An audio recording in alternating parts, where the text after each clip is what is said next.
So I work in tech as a product manager, and because absolutely nobody asked, here's what I would do if I didn't work in tech. Now, my circle of influence leads very heavy healthcare and education. I have an older brother who's an endodontist, which is like the dentist that does root canals. And then I have another older brother who's an ophthalmologist, which is an eye surgeon. As far as lifestyle, dentistry is almost impossible to beat. Does he love his job? Not really.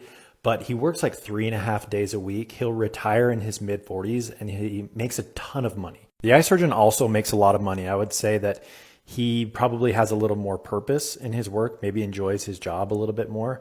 Watching them both go through schooling, I would say medical school and residency looked a lot more grueling than dental school. Between those two, I would probably lean dentistry. I have another older brother who he and his wife are pretty popular influencers. They've started a few businesses and have a couple Airbnbs. They hit the jackpot and it's paying off big time now. But I will say they grinded for several years, sitting at like 3,000 followers, 6,000 followers, just posting content, sharing their life for a number of years before it really took off. I grew up in a college town around a ton. In my neighborhood was like a lot of professors. That's a great gig. Obviously another one that's like not easy to get. They make good money. They don't work that much and they could care less if the economy is in a recession. Also, they were always just like doing cool things like writing books or going to India for 6 months or taking a group of people to Egypt. But the thing I would most likely do if I didn't work in tech would be probably start a small business, something like a landscaping company or HVAC. Seems like a ton of work, but I just like the thought of putting my fate in my own hands.